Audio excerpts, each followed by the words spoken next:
Lõppenud Riigikogu valimiste tagajärjed on meie riigile äärmiselt kahjulikud. Eestis on võimule tõusmas ajaloo kõige vasakpoolsem ja globalistlikum valitsus, mistõttu meie püsimine iseseisva rahvusriigina on sattunud väga suurde ohtu. Peale selle lasub valimistel pettuse kahtlus. Rahvuskonservatiivide kahjustamiseks algatati valimiseelsel nädalal koordineeritud laimukampaania ning e-hääletuse puhul ei ole välistatud tulemuse manipuleerimine Reformierakonna kasuks. Kui ka sinule on vastuvõetamatu see, kuhu me ühiskonnana liigume, siis liitu Eesti Konservatiivse Rahvaerakonnaga. EKRE on eestimeelne, tõe ja õiguse eest võitlev rahvaliikumine, millest on tänaseks saanud parlamendi suurim ja tegusaim opositsioonipartei.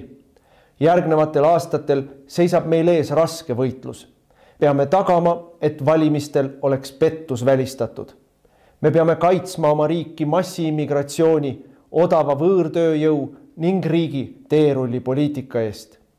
Me peame ära hoidma vaikiva ajastu kehtestamise ja rahva vaesumise. Iga meie liige saab anda oma panuse, et Eesti jääks eestlaste rahvuskoduks. Mida rohkem meid on, seda tugevamad me oleme. Erakonnaga liitumise juhendi leiab veebilehelt ekre.ee. Eesti eest. Raadiosaade Räägime asjast. Eesti asjadest nii nagu need on, räägivad Mart ja Martin Helme ning nende huvitavad saatekülalised pühapäeviti kell 11. Loe põnevate teemade kohta rohkem ka uudisteportaalist uueduudised.ee. Tere tulemast kuulama raadiosaadet Räägime asjast. Asjast räägime Tre raadios, Ring FM'is, Ruut FM'is ja Kuressaare Pere raadios iga pühapäeva hommikul kell 11 ja õhtul uuesti kell 9 on saate kordus. Käesolev saade on meie selle kevadhooaja viimane, siis me teeme väikese suvepuhkuse ja tuleme tagasi seal kusagil augusti teises pooles, nagu meil ikka juba viimased 10 aastat kombeks on olnud. Ja teemad on meil siis niisugused, et me räägime kõigepealt OSCE ODIHR-i raportist Eesti e-valimisteks. Selle puhul võtame telefonile Varro Vooglaiu, kes on selle teemaga ise ka palju tegelenud ja meie fraktsioonis üks neid nii-öelda kõige paremini kursis olevatest inimestest. Siis meie saate teises osas teeme kokkuvõtte üldse oma kevadisest tööst Riigikogus ja poliitilisest olukorrast, ütleme siis ennem suurt suve. Ja kolmanda teemana võtame ette siis sündmused Lähis-Idas, kes on hea, kes on halb, mida sealt oodata on. Aga stuudios istuvad ikka stammid Mart Helme ja mina Martin Helme ja nüüd on meil ühendus Varro Vooglaiuga. Tere Varro! Tere Martin, tere Mart! Sina oled olnud nüüd, ütleme selle OSCE initsiatiivi üks selliseid meiepoolseid koordinaatoreid või tagantõukajaid, et Arvo Aller Riigikogu teise aseesimehena kirjutas OSCE-le kirja ja kutsus nad Eestisse ja meie suureks üllatuseks nad lausa tulid Eestisse. Aga siis Eestis oli see nende missioon veebruarikuus ja nüüd on olnud mitu korda pärast seda veel erikomisjonides seda teemat arutatud, kus sa oled kohal olnud ja nüüd selle nädala kolmapäeval oli samuti meil erikomisjoni koosolek, kus siis olid ka kutsutud selle raporti autorid. Nüüd raporti ise saime me kätte teisipäeva õhtul suhteliselt peale tööpäeva lõppu ja selles mõttes võttis, see on päris tihe lugemine, päris palju on seal sellist ka bürokraatlikku teksti, aga minu hinnangul on see raport ikkagi väga krõbedalt kriitiline kogu e-valimiste süsteemi suhtes, mida tuleb muidugi öelda. See on nüüd ju kõigile kättesaadav, uutest uudistest võimalik lugeda või ka kuskilt mujalt meediast, et see OSCE ja ODIHR on rahvusvaheline, ütleme, ei ole ilmselt neile liiga tegemine, kui ütleme selline globalistlik organisatsioon, mis on väga diplomaatiline, väga selline vaoshoitud keelekasutusega, ei taha kellegile kunagi teravalt öelda ja oma nii-öelda missioonis väga selgelt ütleb, et nemad ei keela ja ei käsi kedagi, nemad lihtsalt hindavad, kas valimissüsteem on kooskõlas demokraatia ja ausate valimiste põhimõtetega ja need põhimõtted on ära fikseeritud erinevatesse dokumentidesse, need põhimõtted olid ka kõik ilusti välja toodud selles nende enda raportis, mitmed erinevad rahvusvahelised sellised mingid konventsioonid, rahvusvahelised erinevad kokkulepped, nii et nad nii-öelda siis ei tule ütlema meile, et teie e-valimised ei kõlba kuhugi, nad ütlevad, et kui te teete korda selle asja, vot selle asja ja selle asja ja selle asja ja selle asja ja selle asja ja selle asja ka, et siis on teie e-valimised kooskõlas demokraatia reeglitega. Ja kuna neid asju, mida korda on vaja teha, on kümneid, siis selle nii-öelda valemid teistpidi keerates saame me väga selgelt öelda, et meie e-valimised ei kõlba praegu mitte kuhugi ja neid ei tohiks tarvitada. Aga Varro, anna omapoolne hinnang. Ja, no sa võtsid päris palju olulist nüüd kokku, et eks ta nii ongi ja võib-olla omalt poolt veel jooniksin alla seda, mida sa ütlesid selle diplomaatilise lähenemise kohta, et see on asi, mida tegelikult inimesed peavad mõistma, kui nad seda raportit loevad, sellepärast, et OSCE peab ka siin olema väga ettevaatlik, et ta ei teeks ühtegi käiku, mida on võimalik tõlgendada sekkumisena Eesti riigi siseasjadesse. Ja selles mõttes tuleb seda raportit lugeda just selles võtmes, et nad tahavad öelda teatud asju, juhtida tähelepanu teatud tõsistele probleemidele, aga peavad seda tegema nii pehmelt ja nii ümmarguselt kui võimalik, et mitte selliste süüdistuste osaliseks saada. Aga kui nüüd osata seda sellise pilguga lugeda ja üritada sellest hoolimata aru saada, et mis on siis need probleemid, millele nad tähelepanu juhivad, siis me näeme, et nad teevad ikkagi välja väga tõsise kriitika.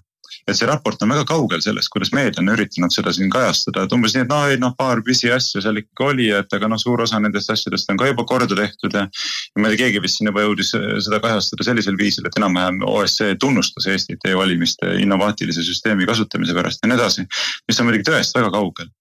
Et kui nüüd võtta see raport ikkagi ette ja hakata järjest minema, siis on ju näha, et juhitakse tähelepanu väga tõsistele probleemidele.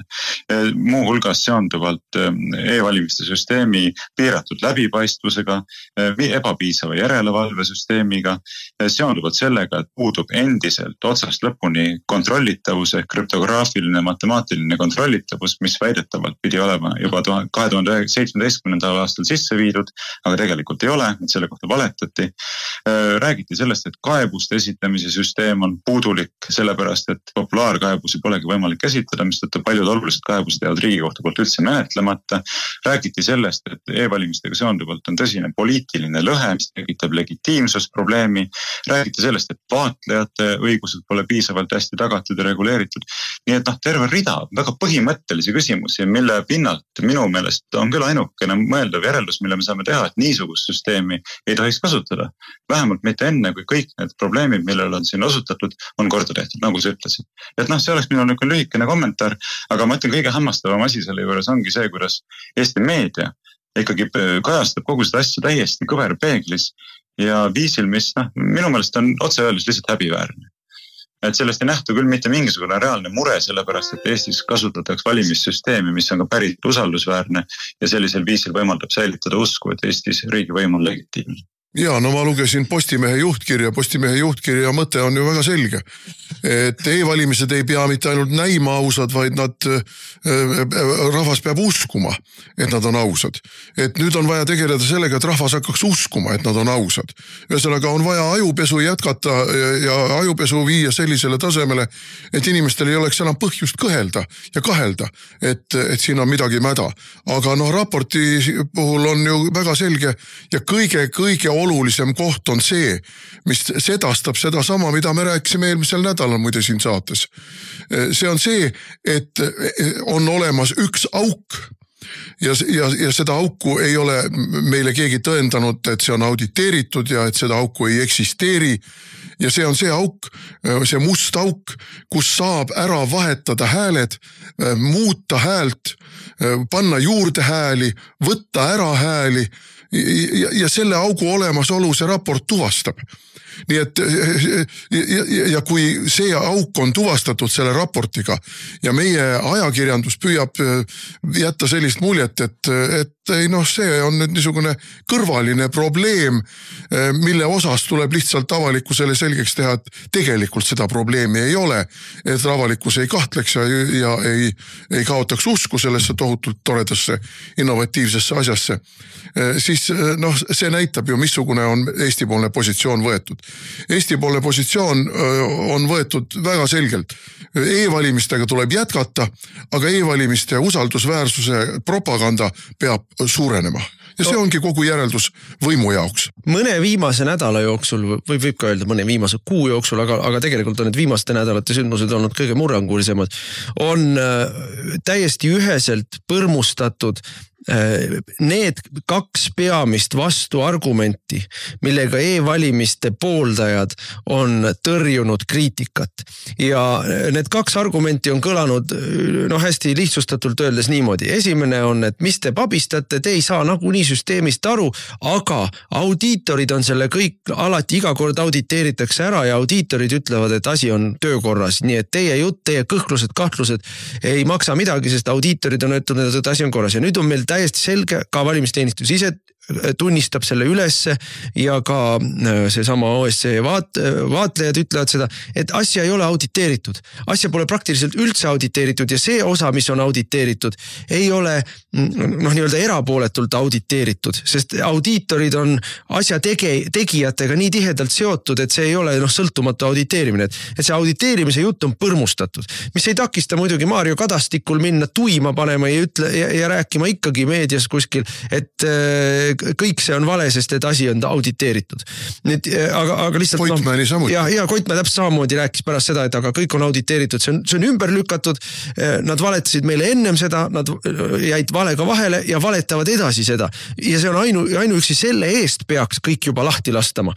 Ja nüüd teine kark, millel nende siis see nii-öelda argumentatsioon on püsinud, kriitikute vastane argument on olnud see, et see kõik on jälle väga keeruline, te ei saa sellest midagi aru, kas teie olete IT-eksperdid, aga vaadake, eksperdid ütlevad, et meie süsteem on suurepärane, et nii Eesti eksperdid kui rahvusvahelised eksperdid, tihtilugu on kusjuures viidatud ka sellele samale OSCE vaatlejatele, on öelnud, et see süsteem töötab hästi. Ja võt nüüd on tulnud meile OSCE siis raport, mis ütleb, 30 lehekülge järjest ütleb, et see süsteem ei tööta hästi.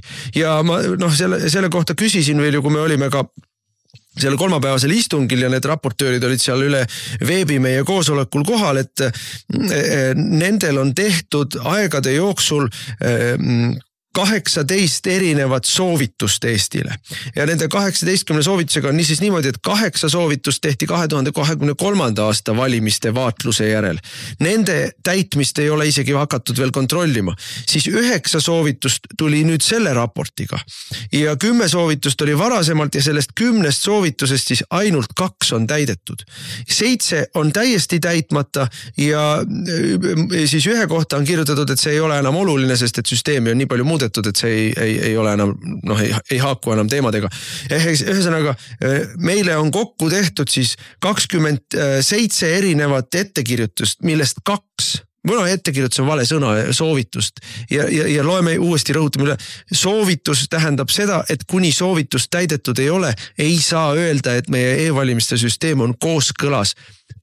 On aus ja demokraatlik. Et seda ei saa öelda, kuni soovitused ei ole täidetud. Ja meie siis 27 soovitusest 2 on täidetud.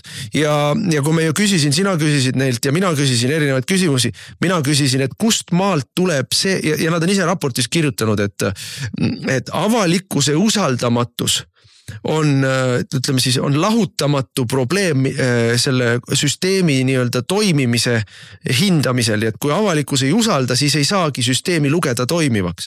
Et kust maalt algab selle usaldamatuse piir, et saaks öelda, et meie e-valimiste süsteemi kasutada ei saa või et meie demokraatia ei toimi või meie valimised on ebaausad. Ega nad ei vastanud sellele küsimusele ja sina, Varro, küsisid, et kas nende hinnangul on meie valimissüsteem aus ja õiglane ja läbipaistev, aga nad sellele ka jaatavalt ei vastanud. Ja eks seal see diplomaatiline takistus tuli välja, et nad ei saa nagu väga kaugel oma sõnavõttudes minna, aga asjaolu, et nad ei saa kinnitada, et seda on juba iseenesest väga kõnekas. Skandaal, eks ju. skandaalne, peaks olema skandaalne, aga näed, ei ole paraku, kui me vaatame, kuidas peavoolumeedia seda asja kajastab. Aga teate, ma lisaksin omalt poolt siia veel ühe aspekti, millest on võib-olla veel siiamaani meil vähe juttu olnud, et nimelt tegelikult sel nädalal ju 2 korral korruptsioonivastane erikomisjon kogunes e-valimistega seonduvaid küsimusi arutama. Me oleme praegu rääkinud sellest kolmapäevasest istungist, kus siis oli see OSCE Odihri arvamuse tutvustamine, aga tegelikult käsitlesime seda teemat ju ka esmaspäevasel komisjoni istungil, kus ma sain küll viibida ainult alguses, sest mul olid muud kohustused, mis vajasid täitmist. Aga istungi alguses kohe ma küsisin võimalust jätkata eelmisel komisjoni istungil käsitletud temaatikat ja pöörduda täiendavate küsimustega riigi valimisteenistuse juhi Arne Koitmäe poole. Ja Arne Koitmäega on küll nüüd see paha lugu, et mida rohkem ta räägib, seda süngemaks see pilt läheb. Ja ma ütlen ausalt, et kogu selle asja puhul on ikkagi põhiprobleem jällegi see, et meil ikkagi valetatakse. Meil lihtsalt valetatakse. No ma juba mainisin, et need 2017. aastal valetati selle kohta, et on süsteemi sisse viidud otsast lõpuni kontrollitavus, krüptograafilised kontrollid. See on osutunud valeks. Ja see peaks ka olema skandaal, et te valetasite, et on otsast lõpuni kontrollitav, kuigi tegelikult ei olnud. Aga tulem nüüd selle Koitmäe vale juurde tagasi. Et ma vist olin eelmisel nädalal ka teie saates, oli see üle-eelmisel nädalal, kui me rääkisime sel teemal.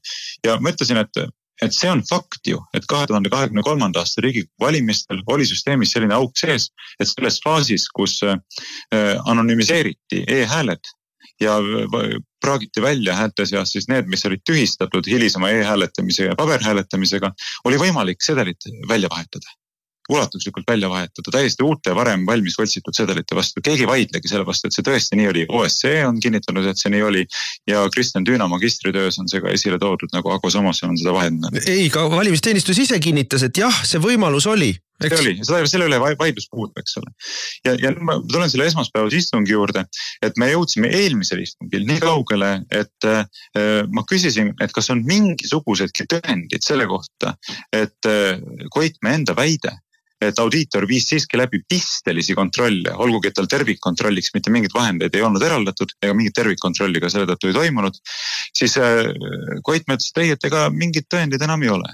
Et oli võimalik tulla ise vaatlema, kui ta seda ei teinud, et see oma viga enam vähem. Selle peale Märt Põder ütles, aga mina olin vaatlejana kohal ja ma ei näinud, et audiitor oleks selliseid pistelisi kontrolle läbi viinud. Selle peale Koitmäe ütles, ega ei saanudki näha, sellepärast, et seal tegelikult rikuti hääle salajasust, avati anonüümiseerimata hääled ja võrreldati neid anonüümiseeritud häältega ja seda ei saa ju vaatlejatel näidatud, sest muidu nad näeksid, kuidas keegi hääletas. Mis tegelikult on iseenesest skandaal, sest et hääle salajasust ei tohiks ka audiitori puhul rikkuda, eks.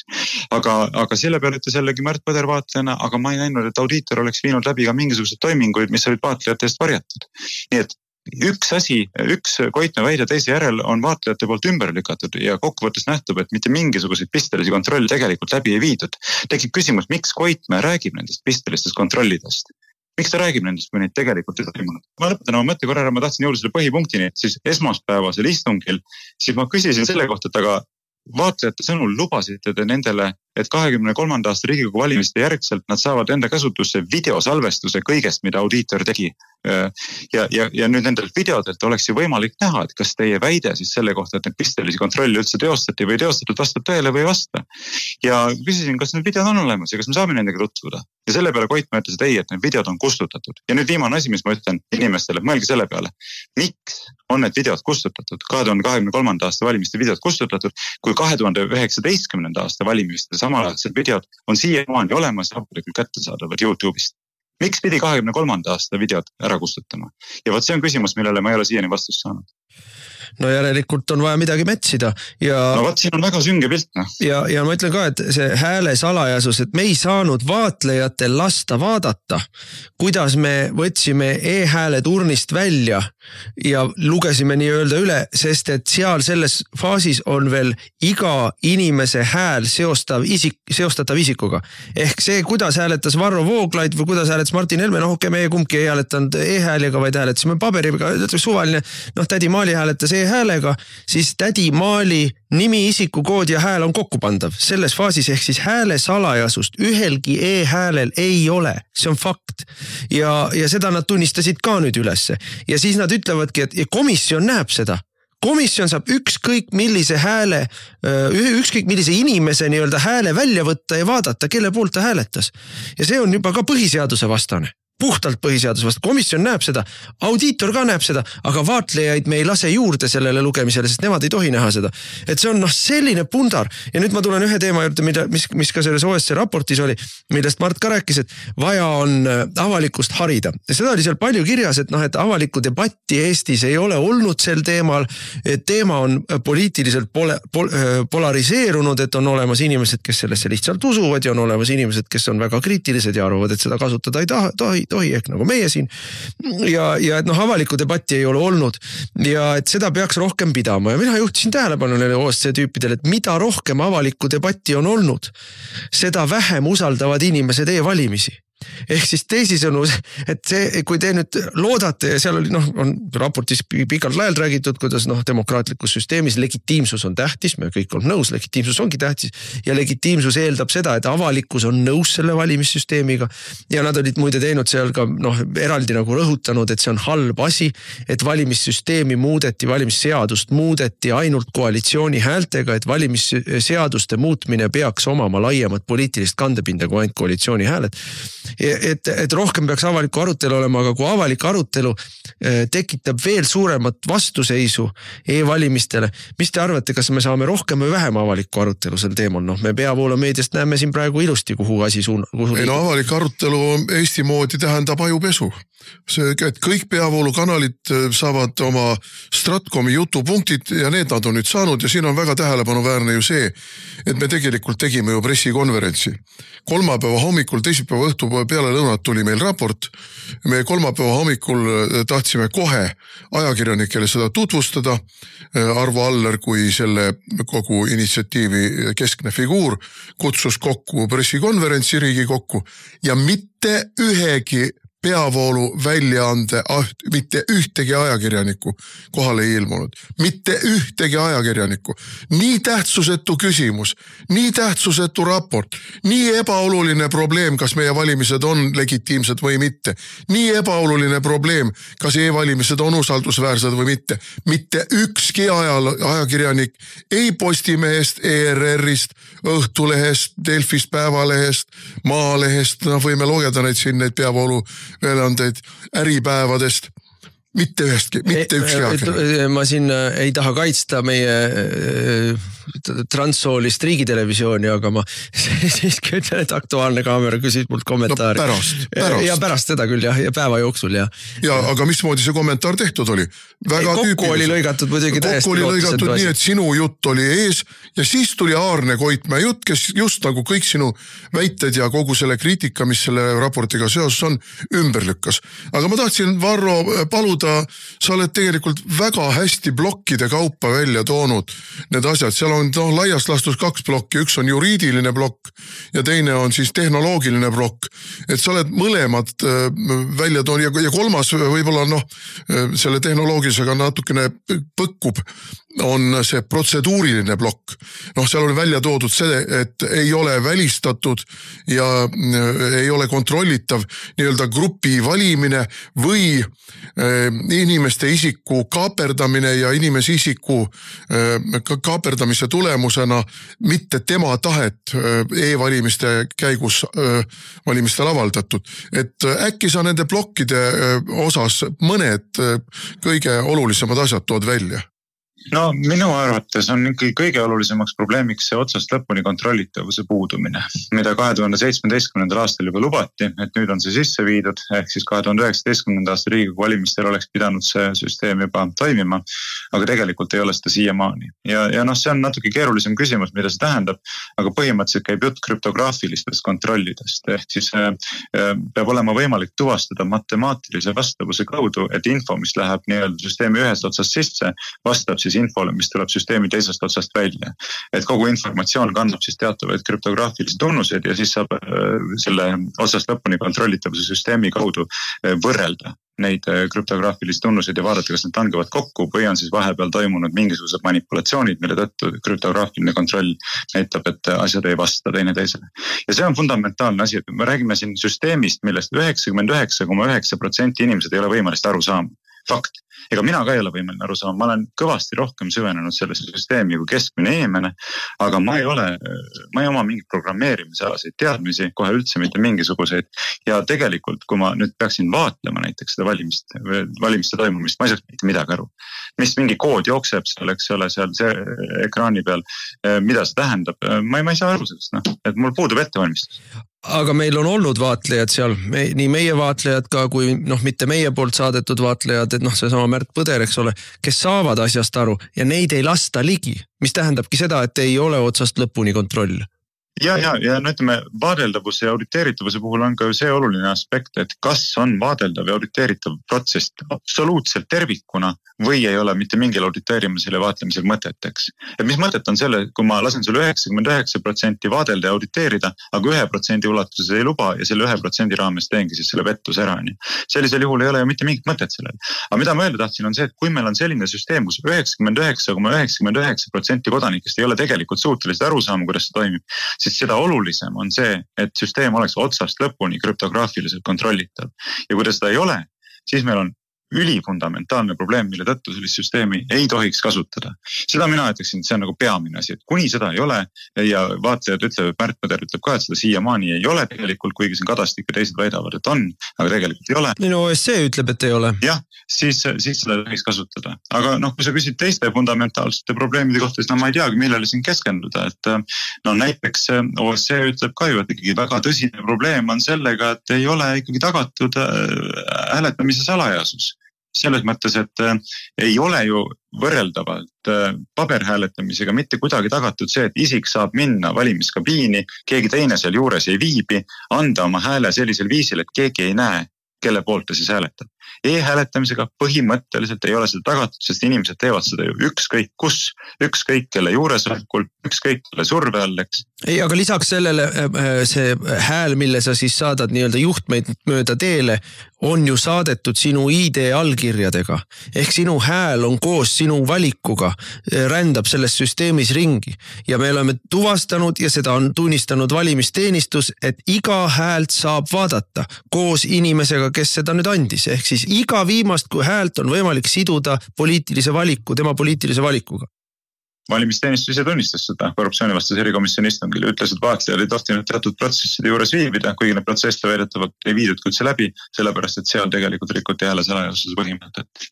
Ja kolmas näide, mis ma tooksin, seondub ikkagi selle kaebuste esitamise süsteemiga. Et tegelikult on selline olukord, kus ikkagi väga põhimõttelised kaebused valimistel asetlinud rikkumistega seonduvalt on jäänud lihtsalt Riigikohtu poolt läbi vaatamata, sellepärast, et need on heidetud kõrvale, kuna öeldakse, et kaebajal pole kaebeõigust. Et see ongi nii, nagu Paul Keres ütles, et kui sul on näiteks info selle kohta, et sinu naabri häält võltsiti, siis Riigikohus ütleb, et aga mis see sinusse puutub, ega sinu häält ei võltsitud, eks. Ja vaatlejate puhul ongi nüüd selline olukord olnud, et need inimesed, kes on olnud ise e-hääletamise juures, vaadelnud seda lähedalt, omavad teadmisi, omavad kogemusi, on süvenenud asjasse, tuvastavad tõsised, fundamentaalsed, põhimõttelised probleemid ja pöörduvad Riigikohtu poole, siis Riigikohus ei võta lihtsalt kaebust menetlusse ja ütleb, et aga kuidas see teie õigusi rikub. No vot seda see OSCE raport ütlebki, et kaebamise kord tuleb korda teha, kaebamise kord peab olema niisugune, et kaebuse esitamise tähtajad ja esitamise viis peavad olema kõigile arusaadavad ja reaalselt teostatavad. Ja ta ütleb ka väga selgelt seda, et peab olema populaarsus, ta ei pea olema ka tungivalt soovitavat populaarkaebuse institutsiooni sisseviimist, et näiteks vähemalt valimiste vaatlejad, ametlikud vaatlejad saavad fundamentaalsete probleemidega seonduvalt Riigikohtu poole pöörduda, ilma et Riigikohus saaks nende kaebust tagasi lükata ja ütelda, et see ei puutu otseselt ju teisse, selle tõttu me ei võta teie kaebust menetlusse. Kusjuures selle vaadeldavuse kohta ma küsisin neilt raportööridelt kolmapäeval, et meil on ju näide siin värskest, mitu korda on näide, et siin ühe korra juba Riigikohtust läbigi käinud, et valimiskomisjon viskas vaatlejad välja valimiste ettevalmistamise faasis. Ja seda ütleb OSCE raport ka, eks ole, et nende demokraatlike ja ausate valimiste osaks on ka valimiste ettevalmistus ja selle vaadeldavus. Ehk siis ka see nii-öelda ettevalmistavad tööd peavad olema vaadeldavad. Ja nendelt ettevalmistavatelt koosolekutelt on nüüd vaatlejaid välja visanud Eesti valimisteenistus, valimiskomisjon. Ja ma küsisin, et kuidas siis on, et kuidas see nii-öelda rahvusvaheline standard jookseb, et ma isegi ei küsi teilt Eesti näidetele kommentaari, vaid ma küsin, mis on rahvusvaheline standard. Ja vastus oli väga ühene. Nad seal küll liigistasid ja puhisesid natuke, aga see, et üldine printsiip on selline, võimalikult avatud, võimalikult läbipaistev, võimalikult maksimaalselt peab kõik olema vaadeldav. Ilma kommenteerimata seda, kas Märt Põder pidi saama üle võrgu või ilma võrguta või kas ta segas koosolekut või ei seganud koosolekut, mis on kõik ju täielik jamps, aga printsiip on imelihtne ja meil seda printsiipi ei täideta. Ja selles mõttes siin on kogu see süsteem on otsast lõpuni mäda lihtsalt. No nad ütlevad ka seda seal ju raporti alguses üsna kohe, et ei ole tegelikult meie põhiseadusega kooskõlas see e-valimiste läbiviimise kord, et nad ei ole ühetaolised, nad ei ole sellel ühel päeval, nad ei ole salajased, kõik need asjad, mis tegelikult põhiseaduses on öeldud, missugused peaks olema Eestis valimised, tegelikkuses e-valimised seda ei ole. Et siin on ka selles mõttes, nad toovad väga selgelt välja selle juriidilise probleemi, mida meil on siin ju nämmutatud sedapidi ja teistpidi, mille peale öeldakse, aga et kui meil põhiseadus kirjutati, siis ei osatud seda ette näha. No mina ütleks niimoodi ka, et kui ma seda raportit loen ja neid ettepanekuid, soovitusi loen, siis minu meelest nad kogu see raport, kogu oma üks haaval võttes, punkti haaval võttes ja kogu oma täiuses võttes kinnitab kõike seda, mida me oleme e-valimiste kohta kritikat teinud 10 aastat. Kõike seda ta kinnitab ja lükkab ümber kõik selle, mida meile on vastu räägitud, et ei, kõik on hästi, kõik on korras, kõik on auditeeritud, kõik on toimib. Ja nüüd üks oluline asi veel, tahaks saate otsa kokku võtta, annan sulle korra veel ka sõna, aga ennem tahtsin seda öelda, et mida ütles ka see OSCE oli see, et nad tegid praegu nii-öelda vaatluse tegid, kus nad siis seda taustsüsteemi hindasid, aga neil on plaanis tulla sügisestel valimistel tehniliselt pädevate inimestega reaalselt valimist ennast vaatlema. Ja see on nüüd mu meelest meie jaoks ikka väga suur võit. Ja nad ütlesid selgelt, et see, ja see oli algusest peale teada, et see nende praegune uurimine puudutas ainult kehtivat õiguslikku regulatsiooni, kuidas need e-valimised on reguleeritud, see ei puudutanud seda tehnilist süsteemi ja valimiste läbiviimist. Et see oli ka selline selgelt piiratud fookus. Aga ma tahaksin omalt poolt lisada lihtsalt ühe sellise üldise tähelepaneku siia lõppu, et vähekenegi demokraatia ideaali oluliseks pidavas riigis loobutaks sellisest valimissüsteemist, mille tõttu 40% kodanikest ei usalda seda valimiste süsteemi. Et ma ei usu, mul ei ole konkreetseid andmeid ees ja ma ei tea, kust neid ka leida, aga ma ei usu küll, et üheski teises Euroopa Liidu liikmesriigis oleks usaldus kehtiva valimissüsteemi, ma räägin valimissüsteemi, mitte konkreetselt valimiste kohta, vaid valimissüsteemi suhtes niivõrd madal.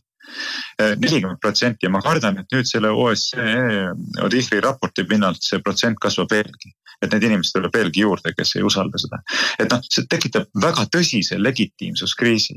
Sest kui meil on selline valimissüsteem, siis me ei saa ju absoluutselt kindlad olla, et need inimesed, kes on võimu juurde pääsenud, üleüldse omavad õigust võimu teostada, mis omakorda avab ju tohutu Pandora laeka.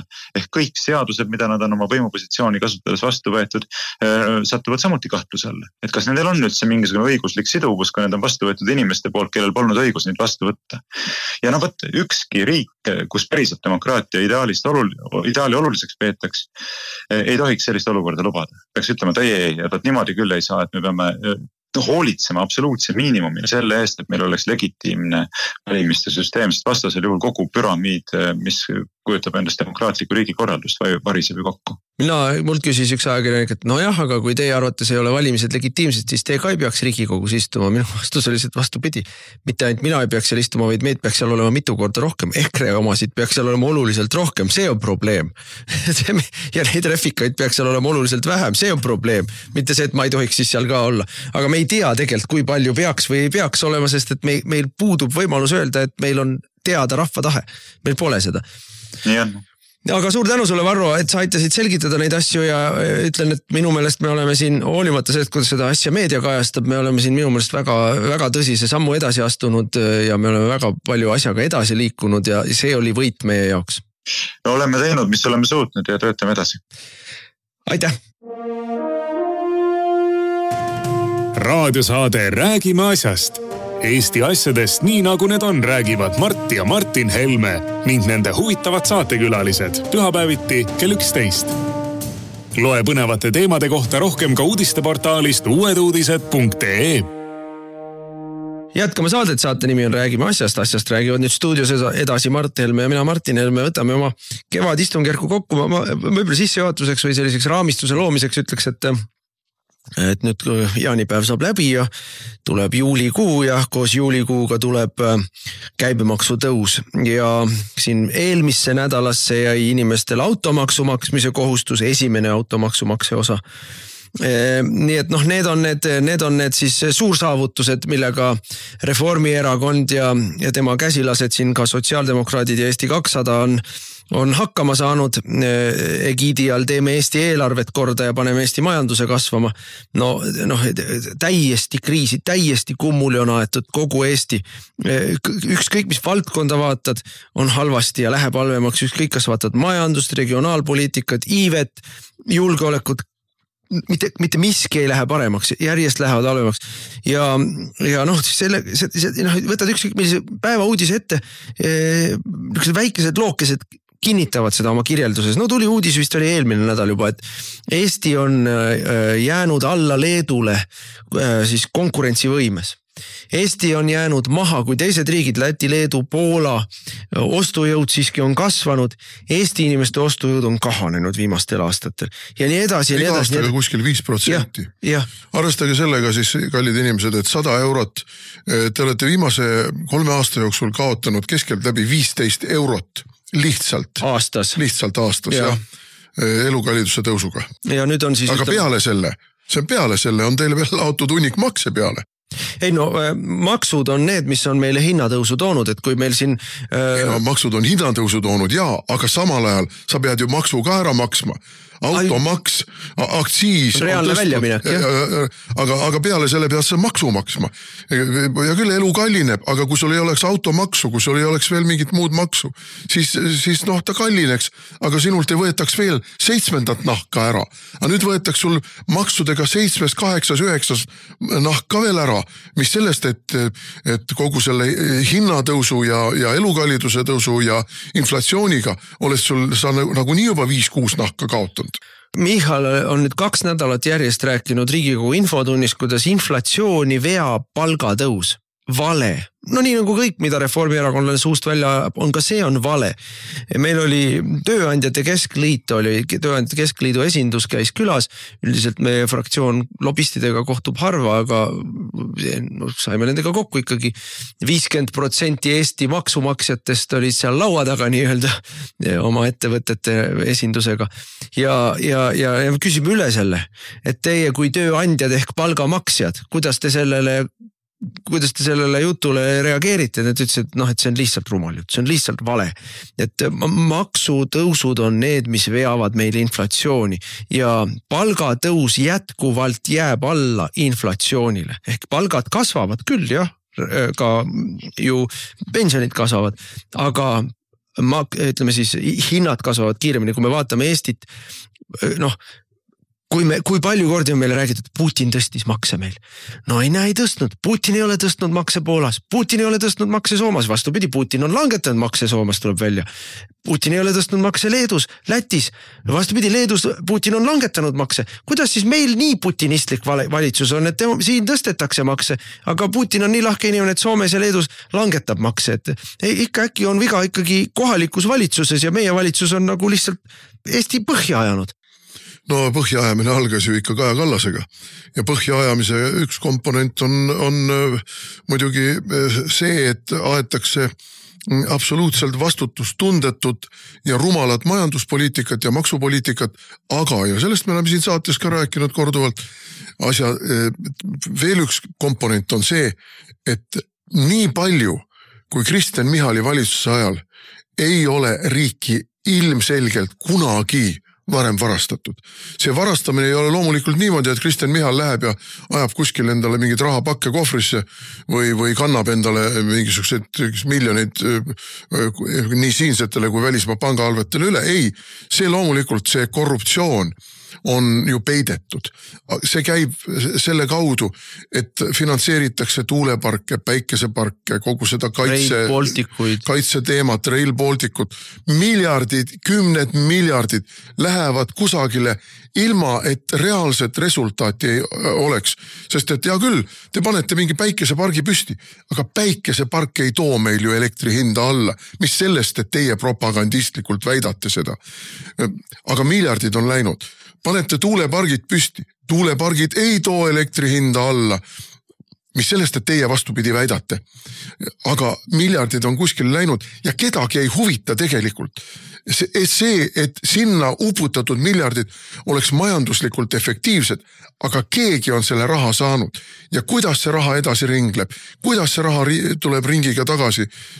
Ma ei tea, kas Kristel Mihari juurde isiklikult, aga mingitele Reformierakonna toetajatele, mingitele huvigruppidele, see on ju ilmselge. Ma toon 2 lihtsalt arusaadavat näidet, kuidas ka korruptsioon võib töötada. Meil lasti õhku Kanama sild, mis oli ära remonditud, ilusti korda tehtud, uuendatud, lasti lihtsalt õhku, varistati. Ja siis ehitati 20 miljonilist uus. Siiamaani ehitatakse. See on korruptsioon. See on tegelikult korruptsioon. Siis meil seesama, sõidad linna sisse mööda Kadaka puiestee, et seal oli toimiv töötav Kadaka puiestee viadukt. Lõhuti ära, ehitati uus. Täpselt sama lai, täpselt samasugune, aga ka läks, ma ei mäleta, sinna läks natuke vähem kui 20 miljonit, aga ka päris mitmed 10 miljonit läks, 10 minut, suur raha läks. Et see on ka korruptsiooni üks viis. Et, ja kusjuures, mis mind nagu eriliselt vihastas, kui siis see Kanama sild osaliselt liikluseks avati, siis tuli Maanteeametilt või Teeametilt või mis ta iganes on, tuli meil pressiteade, et vana sild oli amortiseerunud ja tuli välja vahetada. Kas te peate meid idiootideks? Vana sild oli äsja renoveeritud kalli raha eest moodsaks ja korda tehtud. Aga mis siis? See on täpselt sama, nagu sina ütled, et e-valimised on puust ja punaseks OSCE poolt näidatud ära, et ei ole usaldusväärsed, on pettuse momendid ja juriidilised probleemid. Aga Arne Koitmäe ütleb, silm ka ei pilgu, kõik on korras. Jah, ei vasta tõele, et ei ole õigesti. Nii et selles mõttes sinna raha läheb. Sinna läheb see automaksu raha, sinna läheb see käibemaksutõusu raha ja kogu see jutt sellest, et nüüd hakkab majandus taastuma, mitte kusagilt ei paista majanduse taastumist, mitte ükski päris ekspert meile seda majanduse taastumist ei luba ja see on ikkagi, meile kogu aeg räägitakse Eesti eduloost, kuidas võrreldes saatusekaaslastega, me oleme siin rääkinud, ma ei tea, mis nendest Kesk-Aasia riikidest, aga Läti on Venemaaga piiririik, Leedu on Venemaaga piiririik, Soomed, Poolad.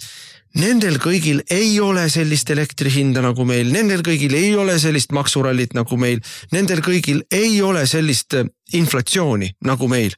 Meil on, ei ole niimoodi, et kõigil on ühesugune väliskeskkond, meil on palju kriise olnud, meil oli koroonakriis ja meil oli energiakriis ja meil on nüüd sõda on kriisiks, et see on see kõik, mis põhjustab meie halba elu. Ja teistel ei ole. Teised on saanud hakkama nende põhjustega. Teistel on need samad asjad olnud.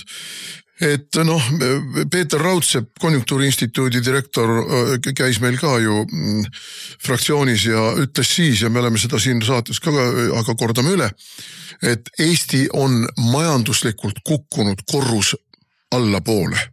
Ja ei ole praegu ühtegi märki, et me suudaksime ronida tagasi sellele kõrgemale korrusele, kus me olime kuni Kaja Kallase ja Reformierakonna valitsusse tulemiseni.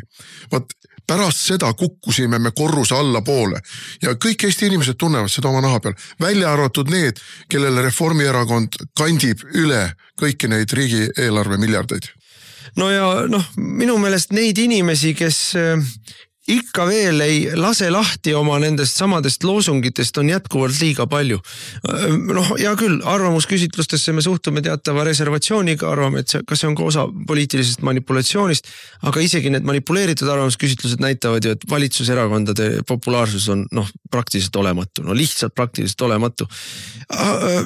Ei huvita, lasevad edasi samamoodi, lihtsalt ei huvita. Mina ikka mõtlen, kus need 20% inimesi on? Või 15%, kui me võtame ilmaeelistuseta valijad ka välja. Kus on need 15% inimesi, kes ikka veel arvavad, et Reformierakonda tuleks toetada? No mina ei tea, ma suhtlen hästi palju inimestega, sealhulgas ikka sinikraedega hästi palju, sest et ma olen ettevõtlik inimene ja pidevalt ma midagi ehitan ja remondin ja mul on seda teist kolmandat küll materjale, küll on mul vaja lihtsalt ka inimestelt ideid ja head nõu saada. Ja ma ei kohta inimesi, ma ei ole ammu kohanud ühtegi inimest, kes oleks selle valitsusega rahul. Ma ei ole kohanud ammu ühtegi inimest, kes oleks Reformierakonnaga rahul, Michaliga rahul, kes oleks olnud Kaja Kallasega rahul. Aga kui ma sõidan Tallinnas ringi ja vaatan neid vihaseid jalgrattureid, kes põrnitsevad mind kuskil, et kas ma kavatsen nad kusagil, kus nad jalgrattaga üle tee kavatsevad sõita alla ajada või alastan ma nende peale, siis ma saan aru, et tegelikult muidugi on sellised inimesed.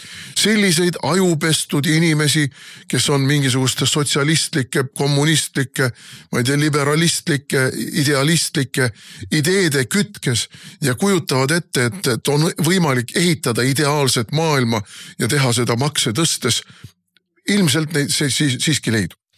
Nojah, aga neid on järjest vähem ja meie sõnum ikka kõigil on ka, et eks me räägime seda üle nüüd sügiseste valimiste tulles ka, et ega mitte midagi ei saa paremaks minna, kui need samad inimesed jätkavad valitsemist, kes on siia meid toonud. See puudutab ka kohalikku omavalitsust. Et ei ole mõtet valida Reformierakondlasi, sotse, Eesti 200-lasi. Ei ole mõtet valida ka neid valimisliite, mis koosnevad suures osas nendest samadest panetunud kohalikest omavalitsustöötajatest, just nimelt omavalitsustöötajatest, kes ju tegelikult selle valimisliiduga hoiavad oma töökohta ja 10 küünega hoiavad kinni sellest vähesest kahanevast piskust, mis sellel omavalitsusel jagada on. Raadiosaade Räägime asjast. Eesti asjadest nii nagu need on, räägivad Mart ja Martin Helme ning nende huvitavad saatekülalised pühapäeviti kell 11. Loe põnevate teemade kohta rohkem ka uudisteportaalist uueduudised.ee. Jätkame saadet, saate nimi on Räägime asjast ja asjast räägivad Mart Helme ja Martin Helme. Räägime Iraanist ja Lähis-Idast ja sellest, mis seal on. Nüüd on siis natuke üle nädala ja see Iisraeli kampaania Iraani vastu käinud. Meie meediat ei ole jälle mõtet lugeda, no lihtsalt ei ole mõtet meie meediat lugeda. Seal ei saa õiget pilti sellest ette, mis toimub või miks toimub, see on nagu isegi olulisem. Kui vaadata seda, kes on entusiastlikud Iraani ründamise osas, siis need on üldiselt samad inimesed, kes on entusiastlikud Ukraina sõja laiendamise osas ja need on üldiselt samad inimesed, kes on entusiastlikud, kui olid sundsüstimise osas, nii et seal selline ühisjoon neil sees on. Samas mina ei tahaks, et asi oleks binaarne. Minu meelest on vale, kui me võtame siin sellise hoiaku, et üks on hea ja teine on halb ja üks kama kas siis võtad Iraani poole või Iisraeli poole ja siis sealt edasi enam arutada ei ole. Et ilma igasuguse vale häbita ütlen, mina igal juhul pean pöialt juutidele Iisraelile, sest Iraan ei ole Iraak, Iraan ei ole Liibüa, Iraan ei ole Süüria, Iraan on 90 miljonit elanikku. Erinevalt Iraagist, mis on, ei ole läbi ajalu kunagi olnud selline suur jõukeskust. Iraan on kunstlik riik, Iraak on kunstlik riik. Aga Iraan on siis... Laidoner omale aitas seda kunstlikku riiki seal teha. On rahvaste liidu mandaadiga loodud riik, mis koosneb liplipi peal, laplapi peal erinevatest usukogukondadest, erinevatest rahvastest, mis praegu on sisuliselt selline, kuidas ma ütlen, autonoomsetest piirkondadest koosnev föderaalriik, sest et kurdid põhjaosas sisuliselt teostavad oma riiklust praegu. Šiiidid tegelikult tahaksid ühte heita Iraaniga, lõunapoolsed provintsid, mis on põhiliselt küll sunniidid, aga mis tegelikult ei taha ühineda ei kellegi teisega, aga tahaksid nautida oma naftatulusid ja oma kogukonda sellisena nagu ta on. Et see on selline lapitekk tegelikult. Niisuguseid riike on seal Lähis-Idas veel, ega Jordaaniagi on natuke naljaka kujuga aga nüüd Iraan ei ole. See ei ole Iraani puhul. Iraan ei ole, just ma tahtsin ka öelda, et Iraan on ikkagi endine Pärsia impeerium, suhteliselt ütleme monoliitne nii usuliselt kui etniliselt, mööndustega, aga siiski. Ja nüüd kui me räägime ühiskondlikust sellisest arengutasemest, siis kindlasti kõrgema arengutasemega kui enamik Lähis-Ida või moslemiriike üldse ükskõik milliseid sa vaatad. Kindlasti kõrgema ühiskondliku arengutasemega kui Pakistan või Iraak või mis tahes neid seal on, rääkimata neist Põhja-Aafrika beduiniriikidest. Lõppkokkuvõttes on see rahvas, kes mõtles välja malemängu põhimõtteliselt või malemängu eellase. Ja loomulikult viimased 40 aastat on seal võimul olnud radikaalne selline islami režiim, mis on oma pitseri sellele ühiskonnale pannud, aga selle ühiskonna ajalugu on palju pikem. Nüüd, mis on probleem? Probleem on selles, et see islami režiim tõepoolest on süstemaatiliselt ja väga pühendunult valmistanud tuumarelva ja on hästi avameelselt välja öelnud, et nii kui nad valmis saavad, nii nad kavatsevad seda kasutada. Ja mitte ainult, et nad ei kavatse seda kasutada, vaid nad hakkavad seda laiali jagama. Nad on lubanud seda erinevatele teistele riikidele jagada, nad on lubanud seda oma terroristlikele proksidele jagada. Ja see peaks kõiki inimesi. Lisaks on lubanud nad Iisraeli hävitada. Ja ma ütlen, nad kohe virutavad selle, nii kui valmis saavad, nii hakkavad kasutama tuumarelva. Ja see peaks kõiki inimesi ikkagi panema mõtlema, et see ei ole sama asi, mis Süüria keemiarelvade tagaajamine või see ei ole ka sama asi, kui sul on vastutusrikaste valitsustega riigid nagu India ja veel ka, Pakistan ei ole küll vastutusrikka valitsusega, seal põhimõtteliselt sõjaväelased juhivad seda asja, aga need sõjaväelased saavad ka aru, et kui nad tuumapommiga vehkima hakkavad ja selle kellegile kraevahele viskavad, siis nad hävitatakse, et on vahe, kas sul on ideoloogiliselt motiveeritud fanaatikud, nagu on mullad, kes ei kõhkle hetkegi seda pommi kasutamast. Või sul on ikkagi teatud tsiviilkontroll sõjaväelaste üle või ka sõjaväelased, kes annavad endale aru, millega nad mängivad ja tunnevad teatud vastutust selle asja eest. Vaat Iraani puhul on see, et mullad ei tunne vastutust. Ma ütlen, et need ei saa isegi võrrelda Põhja-Koreaga. Võib öelda, et Põhja-Korea on ka hull režiim, eks ole, Kimmide suguvõsa on ka ikka õudne kamp, õudsed kõrilõikajad ja kommunistid, aga Kimmid, Põhja-Korea režiim mõtles samamoodi või mõtleb samamoodi, kui mõtleb traditsiooniliselt mõtles Nõukogude režiim oma tuumarelvadega, kui mõtleb Hiina režiim oma ehk siis see vastastikuse hävitamise teooria on nende jaoks päriselt selline asi, millest nad lähtuvad või millest nad aru saavad. Mullad on apokalüptilised. Nende ideoloogia, see šiiitlik ideoloogia erineb sunniitlikust ideoloogiast. Šiiitlik ideoloogia on üles ehitatud maailma lõpu peale, siis kui maailm lõppeb, tuleb nende versioon siis sellest, kuidas asjad heaks lähevad ja neid ei häiri see. Vastupidi, see on üks osa nende plaanist, et maailma lõpp tuleks. Ja see tuumapommi saamine on üks osa sellest tulekust. Siin on vaja veel sügavamal ajalukku minna. Iraan on ka see piirkond, kus on ajalooliselt eksisteerinud selline usk nagu maniheism, mis on ju musta-valge maailmapildi, seal on ju hea ja kurja vaheline võitlus. Ja loomulikult mullad ütlevad, nemad on head. Iisrael ütleb, et nemad on halvad. Ongi hea ja kurja vaheline võitlus selles tähenduses, et seda šiiitismi on ka mõjutanud seesama maniheism ja zoroasterlus ja need on need niisugused kauged mõju andjad sellele praegusele mullade režiimi ideoloogiale. Ja, see on hästi sügava kultuuriga koht. Seal ei ole see ei ole sama, mis ütleme siis Gaddafi pommitamine. See lihtsalt ei ole sama. See ei ole mõõtkava mõttes ka sama, et me tuleme uuesti tagasi. 92 miljonit inimest, üldiselt haritud, rohkem haritud kui enamik naaberriike. Majanduslikult tegelikult, olimata isegi sanktsioonidest, majanduslikult ka kõrgel taseme. Ärme unusta, Iraan oli näiteks üks neist riikidest, mis varustab ju kogu aeg on varustanud kõrgtehnoloogiliste droonidega Venemaad Ukraina sõja ajal.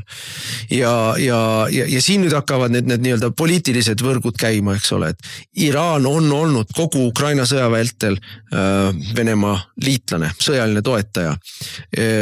On olnud üks neist riikidest, kes on aidanud Venemaal näiteks naftat ja gaasi nii-öelda turule saada. Sisuliselt müünud enda nafta nime all Vene naftat. Ja et selles võtmes ei ole ka mul mingit sümpaatiat iraanlaste suhtes. Aga minu arust põhiküsimus on see, et kas me saame, nii Trump ütles ka, Trump on kogu valimiskampaania, kogu oma esimese valitsemise aja jooksul olnud väga tõrges igasuguste välissõdade suhtes. Tema oli ju see, kes ütles, et me peame Afganistanist välja tulema, tema on see, kes on nüüd ütles, et me peame lõpetama ära need lõputud sõjad, tema oli väga teravalt kriitiline Ukrainas osalemise suhtes. Trump ei ole nii-öelda interventsionalistliku mõtteviisiga Ameerika president, talle ei meeldi, et Ameerika sõdib üle terve maailma erinevates kohtades. Aga tema selles nii-öelda poliitilises platvormis on olnud sellest üleüldisest filosoofiast üks selge erand, ta on öeldud, et Iraanile tuumarelvasid anda ei tohi. Et Ameerika ei lase sellel mitte mingil juhul juhtuda. Nüüd on minu meelest on Trump mänginud geniaalset mängu siin. Ta on öelnud juutidele, et meie ise kallale ei lähe, aga kui te tunnete ennast ohustatuna, siis võtke midagi ette. Ja juudid on tundnud ennast ohustatuna ja on midagi ette võtnud ja muidugi sõjalises võtmes on nende see lahingu esimesed päevad või esimene nädal muljet avaldav olnud, äärmiselt muljet avaldav olnud. Nad on ikkagi ära pühkinud sõjalise juhtkonna, luurejuhtkonna, suure osa poliitilisest juhtkonnast, hävitanud ära Iraani riigimeedia võimekuse, hävitanud ära Iraani interneti ja sidevõimekuse, see töötab, aga mitte hästi seal. Et nad on ikkagi väga, aga mida nad on väga suures osas ära hävitanud nende selle nii-öelda tuumaprogrammi, aga mõned sihtmärgid on, mis see Fordow mäe all olevad tootmiskompleksid, neid nad ei ole kätte saanud, sest need ongi ehitatud selle kindla teadmisega, et lennukitega neile kallale ei saada. Nii, aga ja Iisrael loomulikult kogu aeg oleks tahtnud, et ameeriklased ka tuleksid kaasa ja tuleksid appi neile ja küllap ameeriklased nii-öelda kardina taga aitavad neid küll luure, küll sihtimise, küll muude asjadega, aga Ameerikat, eriti Trump on väga selgelt öelnud, meie sinna sisse ei lähe, kui meid ei rünnata. Nii et see on seal minu meelest noatera peal ja kui nagu mina vaatan seda siit kaugelt, siis ma soovin küll juutidele jõudu ja edu, aga ma sama palju soovin, et ameeriklasi ei tõmmataks sinna sõtta sisse. No ameeriklaste eesmärk on tegelikult režiimi vahetus, et mullade režiim kukuks. Nii palju haiget teha, et rahvas ütleks, et kas see asi ikka on seda väärt. Et kas see tuumarelv on ikka seda väärt ja kas see sõda, mis kestab, on ikka seda väärt. Et kõik meie elu on segamini paisatud. Esialgu toimub muidugi lipu ümber koondumine, see on selgelt näha. Esialgu ei ole mullade režiim mitte nõrgenenud, vaid on tugevnenud, aga pikemas perspektiivis võib see osutuda tõepoolest. Ja on öelnud ju ameeriklaste marionett šahi poeg, kes on juba välja käidud siis järgmisena, et restaureerime seal siis dünastia. Ma ei usu hästi sellesse see on nagu Karzai oli. See on nende käpik. Seda ei võeta lihtsalt, Iraani rahvas ei võta seda vastu. Et kui mingi restauratsioon kuskil toimub, siis see peab toimuma nii, et rahvas võtab selle vastu. Iraani rahvas seda vastu ei võta.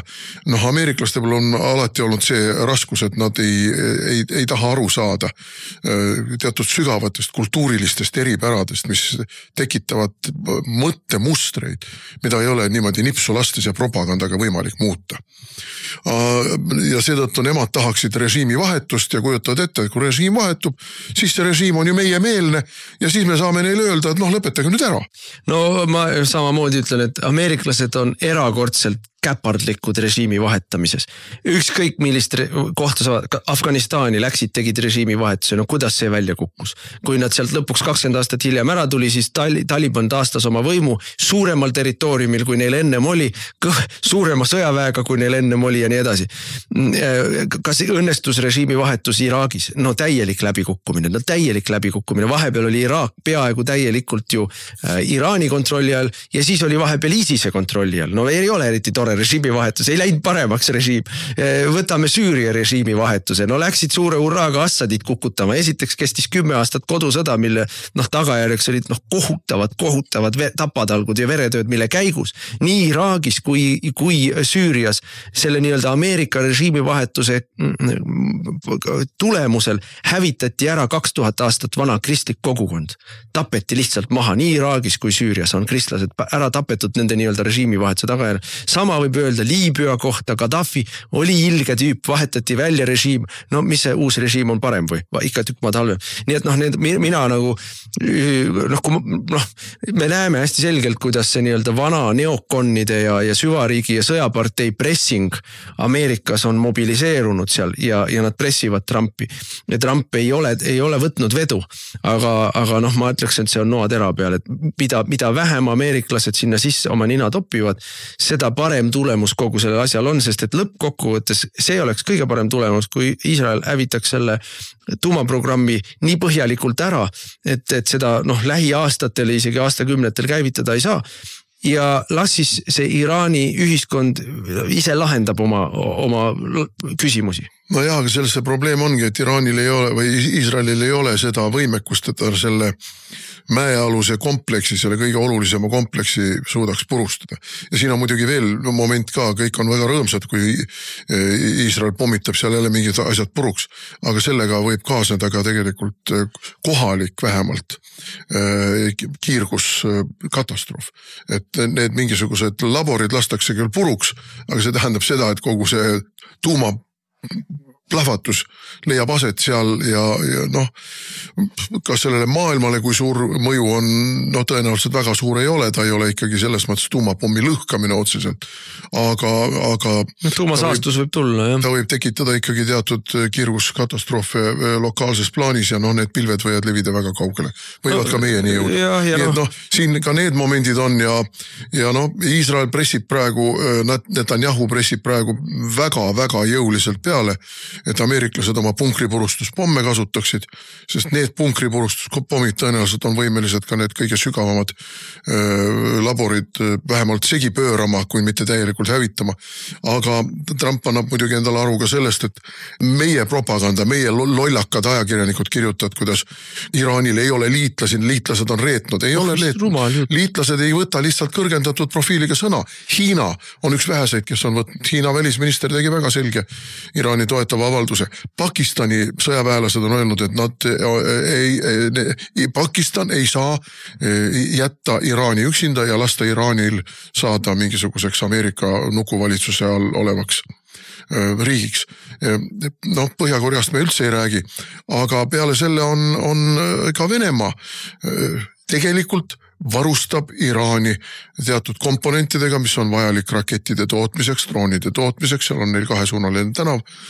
Ja Trump saab väga hästi aru, et see on dominokivide pikali lükkamine. See ei ole niisama, et ma purustan selle tuumarajatise seal ära ja sellega kõik ütlevad siis, olgu peale, lepime sellega, ei lepi sellega. Ei lepita muidugi ja mina lihtsalt ütlen ka, et meil on see arutelu Eestis on nii primitiivne ja binaarne, et lihtsad asjad, kui me tahame lihtsaks teha.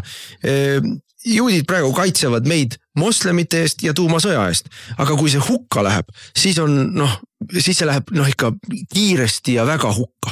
Et need riskid, mis seal on, kui see laiali sealt läheb, kui see sõda hakkab laienema, need on hirmsad riskid, nii et selles mõttes, mida piiratum see on, ja Trump räägib kogu aeg, et tehke kiiresti rahu. Ja lõpetuseks meil aeg jookseb umbe on veel see, et aga kui venelased isegi reedavad Iraani, siis nad reedavad ju selle mingi vastutasu eest. Mis see vastutasu on? Ukraina on juba see vastutasu, mille nad on saanud. Järelikult on veel mingi teine vastutasu, mida nad tahavad saada selle eest ja kas selle vastutasu kaardipakki ei kuulu ka meie näiteks. Et ei saa nii primitiivselt mõelda nagu meie stratkommarid siin. Ei, nemad ei mõtle üldse. Aga täname jälle kõiki kuulamast. Saate rahumeest suve nädalavahetustel ja kohtume augustis. Raadiosaade Räägime asjast.